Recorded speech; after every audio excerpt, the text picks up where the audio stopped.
It's been a long, strange trip.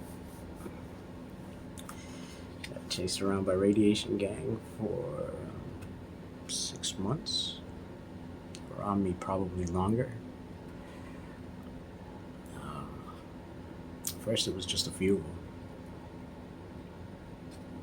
And as time went on, it was probably on the low end 60, maybe to 100. Turned out to be maybe 40, 50 cars. And at first I was like, am I being followed? I was like, how can I check to see? And so I decided to drive around in circles. And eventually I'd drive around in the same area, for a little while, and they would all clump up together, turn into a caravan. And I'm like, holy shit, I'm being followed. That was in the beginning parts. So maybe it was 6 or 7 cars. And eventually it turned into 40 or 50 cars. Yeah, it got to the point where the moment I'd leave my house, they were on me. Just like on me. It was war games for sure. So it's a crazy story. So I don't really know yet exactly what or why, but I have an idea. It seemed like it was a group of corrupt military, corrupt doctors, lawyers, hackers, radiologists, brujos. Yeah, fucking brujos. Witches. Yeah. Lowlifes and clueless kids. A whole organization. Top to bottom. So they hack your phones, put cameras in your house. Cameras are still around. Maybe you can leave a note down in the comments and tell me where the camera's at so I can take them down and get my privacy back. So it had a lot of technology too. Microwave weapons, thermal goggles, soft sights on the guns. They got in my yard once, and they got in the yard in my mom's house. I was all over the place, right? They chased me to the airport. They chased me to downtown. Chased me around in my neighborhood. And, every time I'd just drive around in circles. It was madness. So I went to the police at first, and it was corrupt police. I think I get in the early times when I was calling the police at first, I think I came across some of those corrupt police. But then the real good guys came. Yeah. I haven't met them yet. I'm looking forward to meeting them. They saved my ass. They protected me. Just me. And it was a whole team of them too. Real badasses. Police, FBI, CIA. Yeah. All of them protecting my dumb ass. I got stories. I got so many stories. It was wild. It was real wild.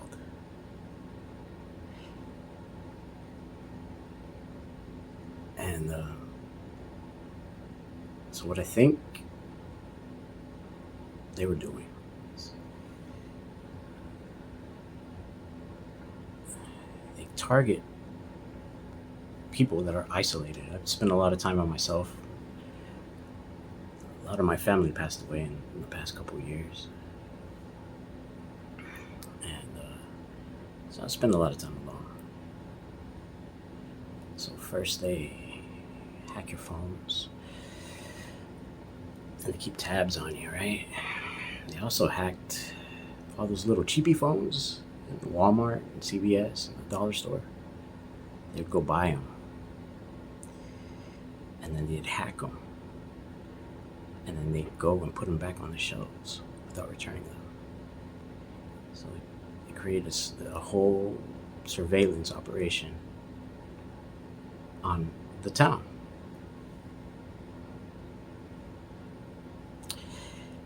And they jammed my phones probably, oh man, so many times, maybe 4 or 5 times. I imagine it was like a microwave cloud or something like that. You can't get any signal in or out. Did I say there was corrupt military? Yeah, they had they had X-ray targeting systems. X-ray targeting systems. I saw the reticle. I've seen that reticle probably 4 or 5 times. Yeah, yeah, and then it locks on you, and they shoot you with microwave weapons.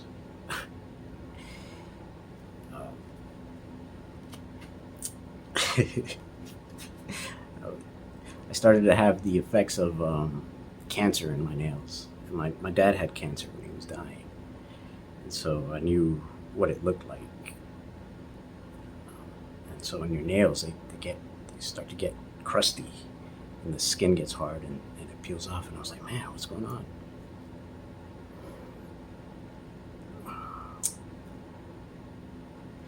And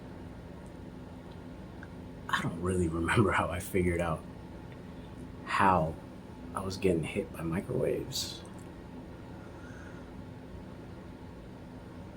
But I did notice that at first when you're inside of, I guess it shoots like in a cone. So they would sit outside my house and they just park there and stay there for hours, just lighting me up with microwaves day after day after day, trying to kill me. Yeah. And eventually I'm like, man, you can feel it. At first it feels like tingles, but then you start to feel really kind of sick, gets your stomach and all that stuff. And then you could get to the point where you start sweating like a dog, but the sweat feels like your skin's peeling off. And how I figured out that I was getting lit up by microwaves, I was like, when I would get the tingles or whatever, I'd move to the other side of the house, and it would go away immediately. And then all of a sudden on that other side of the house, I'd start to get the tingles again, and then I'd move to the other side of the house. Guess what would happen? I'd get the tingles again. They would circle my house. They didn't even really have to get that close. Maybe like 20 or 30 cars would circle your house, and they would just beam you. Yeah. They just beam you while you're in your house. And you start to feel sick. Oh, you get aggravated too, and your memory goes all. You get real, yeah. Your memory just goes.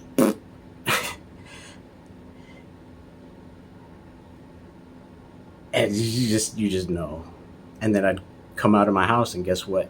I'd have freaking the NASCAR 500 doing circles around my house. Yeah. Eventually, the good guys showed up though. I haven't met him yet. I'm pretty sure I'll meet him soon. And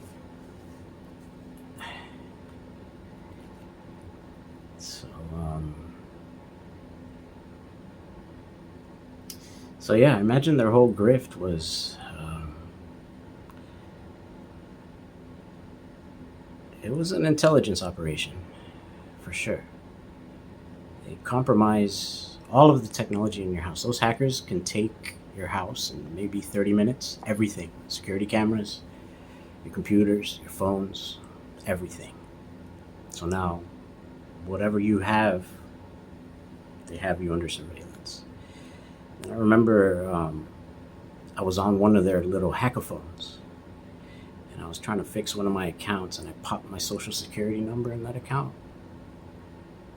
And then the next day, they got all my accounts, all my credit card accounts, my after they got my social security, they got everything, and that's when they started put some pressure and stuff like that. I guess I'll tell you guys a story in detail, and because there was so much. There's so much. It was so wild. It was wild. Um,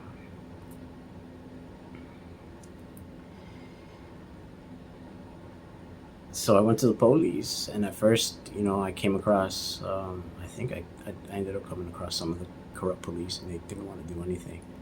And like I said, eventually the real good guys showed up, and the police, the real police, you know,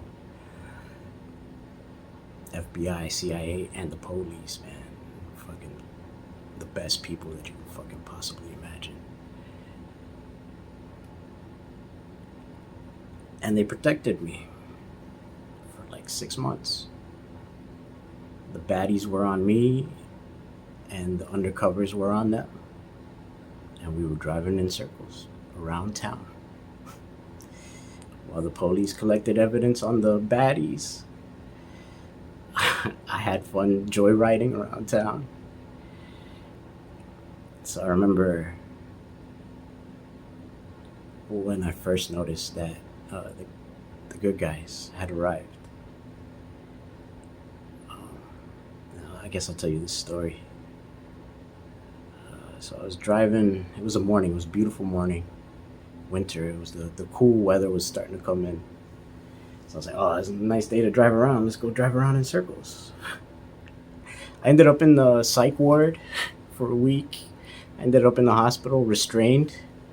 They were lighting me up with radiation in the hospital. Yeah. And, well, anyways, back to that morning. I needed to gas up. So I went to the gas station, and, everywhere I would go, like if it was a gas station and there was nobody there, in 5 minutes that gas station would be completely full. And like these degenerate looking brujos. There's a lot of brujos in there. They would crowd the gas station. They'd be in the gas station. I'm like, oh shit, they're already on me. I had to use the bathroom. But I didn't want to go to the bathroom. There's a bunch of degenerate looking dudes hanging around the bathroom, and everybody knows you go into the bathroom, that's a place where they get you, right? Pop! And they run out, right? So I was like, man, I can't go to the bathroom. So I left. I went outside. I saw a cop car driving in circles, and I was like, hey, they're using my strategy. That's cool.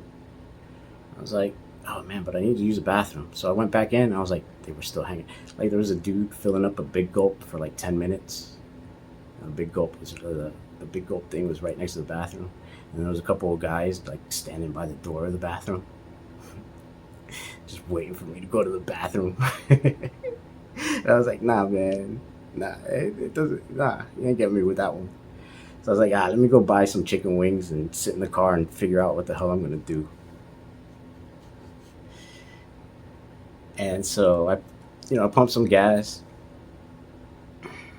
and I'm sitting in my car eating chicken wings, and I see the cop car drive around in circles. I'm like, yeah, nice. And I was like, well, I'm not gonna be able to use the bathroom, so let's get out of here. And I left, and so they were on me. Bunch of trucks, stuff like that. They had their, I think their little radiation weapon was in the engine bay of their cars. So basically they'd crowd around you and then drive really slow. Like the light would turn green, but they wouldn't move, just to put you in that, oh man, that stuff feels terrible. So you get stuck in a traffic jam with all those assholes around you, and they'll light you up. It feels terrible. It's a terrible, terrible feeling. And so they have like big trucks, really high trucks. And since the radiation thing's in the engine bay, they're shooting you in your chest, in your heart. And it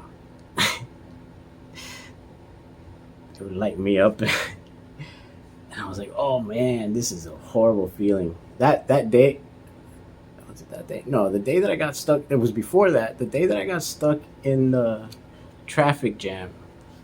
They had chased me to the airport, and I pulled into the valley. I was like, I'm out of here, man. Fuck this shit. I'm not dealing with this shit. I don't even know what the hell's going on. But I do know I'm getting lit up by radiation, and I do know I'm getting chased by a ton of people. And they were all passing by, and someone would like flick me off. They're like, "Yeah, get out of here, get out of here." And I'm like, "What? Who? What? The? How? For what? Why are you on me? Why? I'm a farmer. I'm a fucking farmer, and I got all these assholes chasing after me." And then so finally, I was like, F it. I'm just gonna drive back home.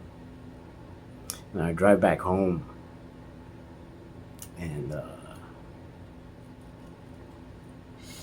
I get home, and then I'm like, all right, I get back to my house. And I'm like, well, let me go see a friend of mine.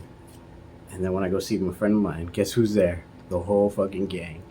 And they're like, yeah, we got him. I saw smiles. They were smiling.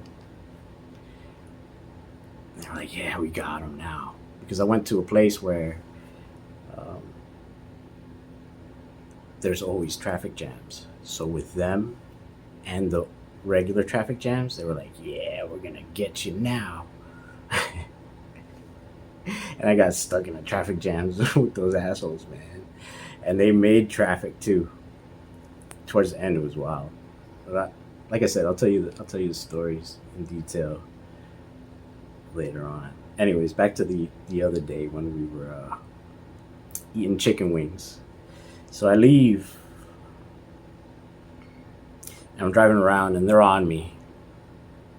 I'm driving through parking lots, and they're filling up the parking lots, and then I'm coming out to the main road, and they're there on the main road or whatever. And finally, I'm driving like, at this point, I'm driving like a maniac, because I'm like, man, gotta get away from these dudes. And I cut off a cop car, because I'm like, I'd rather go to jail.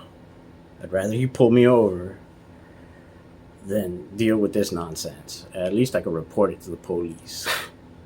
And so the cop pulls me over. I'm like, yes, I got pulled over. And he comes and he takes my registration. And then the guy that was with him, I think he was an agent. El Indio, that's what I call him. Whenever I come across something that I don't really know what it is or whatever, I give it a name. I give it a name so I can remember, whatever. So El Indio, he was a Colombian, good-looking guy, slick back hair. He looked like an Indian. I asked him, "Are you an Indio?" He was like, "No." But he's looking at me, and I have both of my windows down, and he's pointing his radio right at me. And the other guy goes back and he calls dispatch. And he says, "Is he being followed?" And El Indio is pointing his radio right back at me. And dispatch comes back and he's like, "Yeah, he's being followed." And El Indio's looking at me. He's like,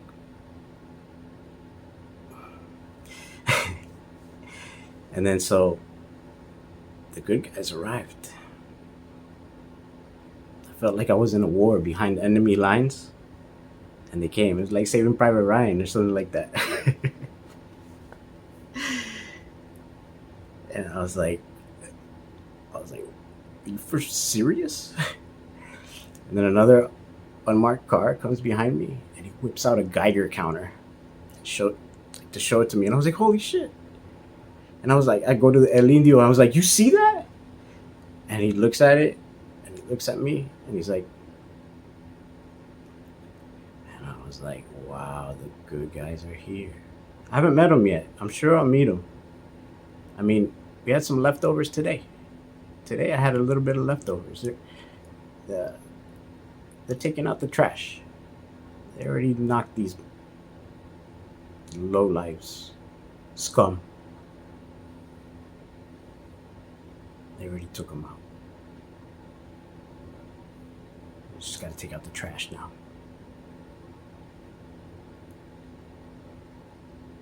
But it's a wild story. It was a fun time. It was a great adventure. especially for somebody like me. I like to have, live a boring life. So, but yeah, they had a lot of money and they had a lot of technology and they had a lot of people. So when I saw that, I said, these assholes can do whatever they want. And I wouldn't want to live in a place where these assholes can run roughshod. I wouldn't want to live in a place where they're in everybody's phone and stressing people out and cutting off communications and doing all kinds of dirty shit to people. Yeah, so I think it turns out that they were like trafficking kids, organs, drugs, everything. Blackmail. There's cameras in my house right now. So I imagine what they do is, they do a little bit of surveillance on you. They catch you doing something that maybe you shouldn't be doing. And then they go and they say, hey, look, I have you. Stay away from him.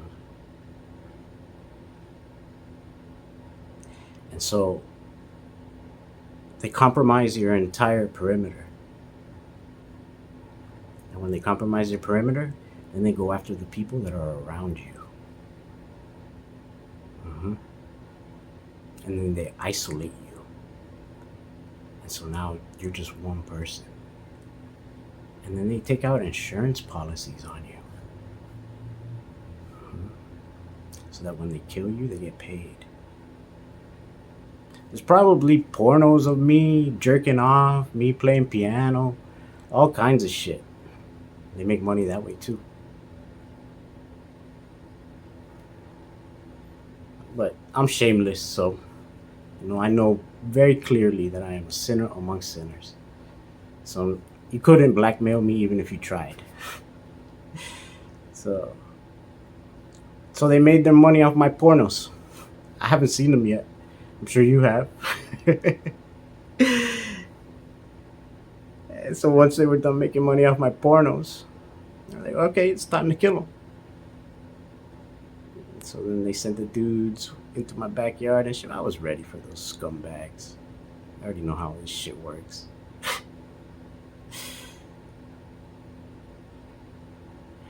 But yeah, eventually the good guys showed up. And they're way, way badder than these little spy kids. Spy kids. And so I understand, when it's,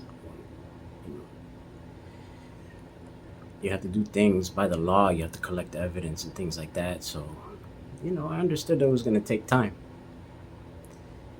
So, I figure,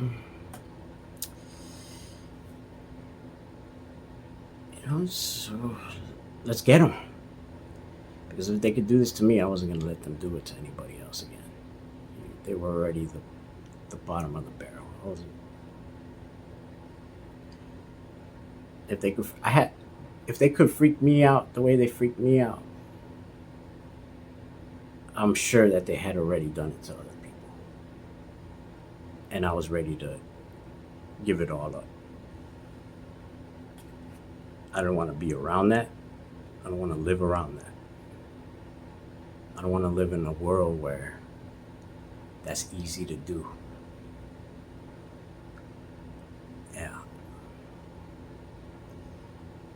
So, nobody believed me. Nobody around me believed me. So it's just me. Until the good guys showed up. And they communicated with me without me even seeing them because, the good guys, they were real intelligence. And everybody knows that we had the best of the best. So they found little ways to let me know that they were around. And as time progressed, there's a lot of people that came to protect me. Yeah, a lot of people that came to protect me. A lot of different groups of people, but I wanna dedicate this one to the police and the FBI and the CIA. The thing that really got me is that they showed me a lot of love. A lot of love. A love I've never felt before. The police showed me love. Yeah. The police love me more than anybody in my life has loved me. And I've had a lot. My family is beautiful. My family has loved me beautifully. And the police love me more than my family. They were around me today, bagging up the scumbags, the leftovers. Yeah. They're kind of hard to spot. And they have a lot of fun doing their jobs, man. I saw some smiles out there. And they're like, yeah, we got you, asshole. And I'm like, yeah. When I see them, I'll be like, yeah. And I'll be honking the horn or whatever. Fuck you, asshole. And then the police, the undercovers be behind them. I remember one time they were chasing me around or whatever. And I guess they caught one of the radiation gangs, one of the ones with that had the radiation weapons. They had their teams too, you know? They had the driver. Then they have their hacker, and then they have their person with the radiation stuff to detect the radiation. Oh man, these brujos! That was a car with a couple brujos, witches, and I had recognized them because I had already seen them probably like 3 or 4 times before. And the dude behind him was like, yeah, and I was like, yeah, and I was honking the horn and everything, trying to get their attention. They wouldn't look at me. I was like, fuck you. And then I drove off, get back on it, right? You're done. You're done.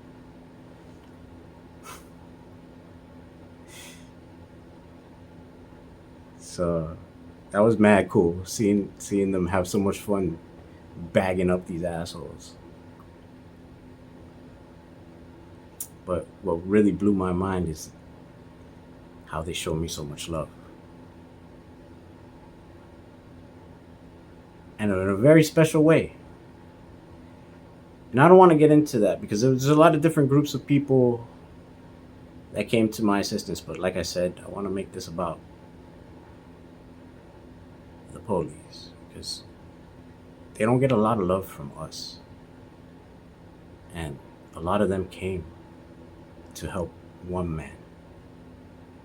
That doesn't really matter. It's just me, a 40-year-old man. And they stuck with me for 6 months, maybe longer.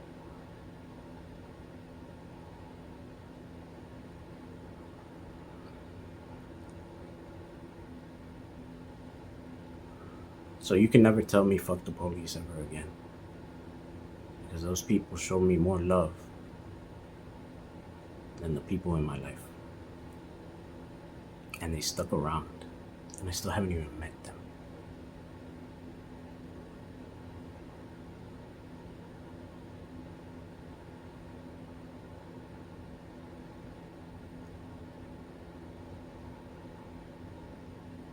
So hopefully later on we could get together and we could talk. And talk about the operation and talk with them about why they do what they do and get to know them as individuals. Because you don't get that good. They're good. If I had to spot a bad guy, I spot the bad guy right away. But the good guys were right next. They would stand right next to me, and I wouldn't really be able to tell until 2 or 3 days later when I would think about it. And I would say, "Oh wait, that was one of the good guys." And they give me little signals like that. That's all I needed. That's all I needed.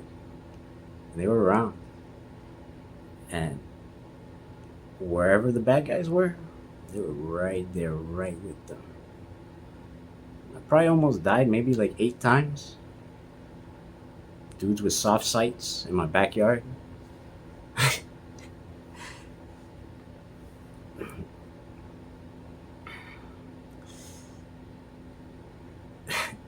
still here, bitches.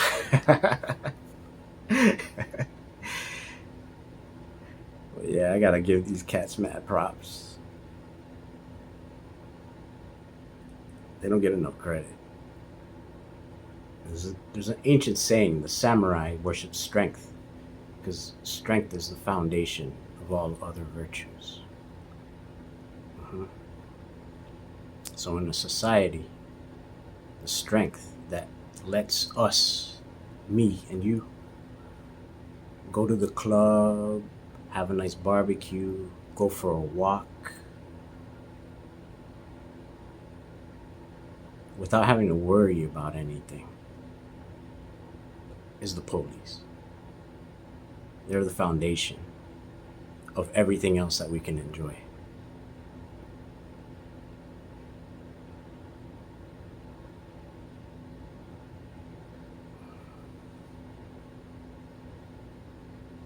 They don't get enough credit. They don't get enough love.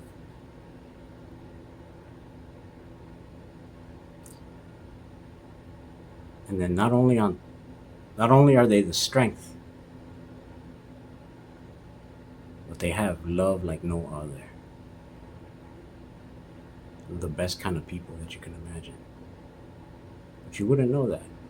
And I understand why. They do their job, they do it quietly, and then they go on to the next job. Because that's how it works, right?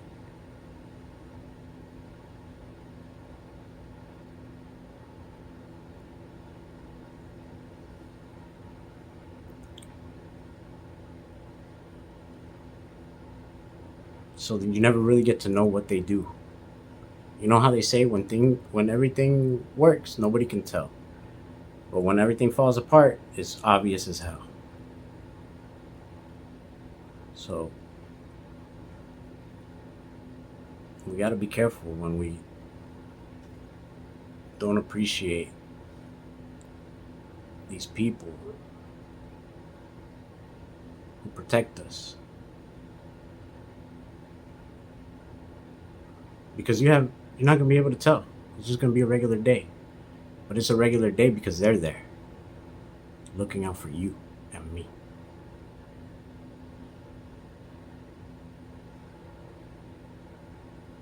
So it's easy to hate them all because one or two are bad. And yeah, I came across some corrupt police. But I didn't give up because I knew eventually that the real good guys would show up. And the real good guys did show up. And they fucking ran over the spy kids like Tonka trucks. I mean, it's the fucking FBI and the CIA. And so that the radiation gangs was in my phone and the federales was in my phone. Everybody was in my phone. Everybody was in my house. Everybody. And these goddamn spy kids had no clue. Even with me talking shit. Oh, I think the FBI. Mom, I think the FBI are here. It's gonna be okay.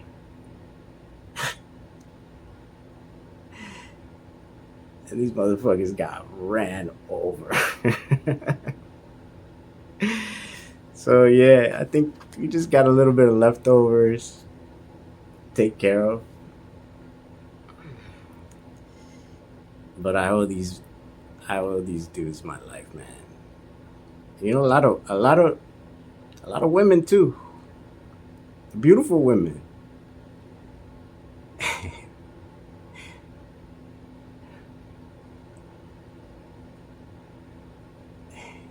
The kind of girl that's like foxy, but like if you mess with her, she'd probably crack your skull and break your arm. I'll tell you stories about. There was one particular girl that I remember. I had seen her around me a lot. She was probably the one that stuck on me the most.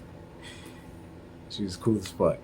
Never talked to her. I was gonna have a conversation with her at one point, but I was like, let me not blow her cover. We're still in the thick of it. I was in Nashville. I flew to Nashville. The whole radiation gang was on the plane with me, shooting me with radiation on the plane. I was like, fuck, I can't escape. I can't escape. I went looking for a room. I couldn't get a room, so I was like, ah, fuck it. Let me just go grab a drink. And then I see this girl talking to the, you know how you get that one cop at each bar or whatever, and this one girl, she's talking to the cop all ratchet and shit. And she's got a drink in her hand. And she looks. I'm like, man, this girl's from Florida. And then the cop comes. He says they want you out of here. I'm like, oh damn, okay, let's go. And then I go back to the airport. That same night, I go back to the airport. I fell asleep in the airport. And then when I'm boarding the plane, I turn around, and there she is, mean mugging me. I was like, damn. So thank you. That shit was fucking cool as fuck. Y'all fucking, y'all real G's. For real. For real, for real. And nobody can tell me nothing about the police. You guys have a lot of love. And you operate from love. And now I know why they call you angels. You truly are angels. Thank you.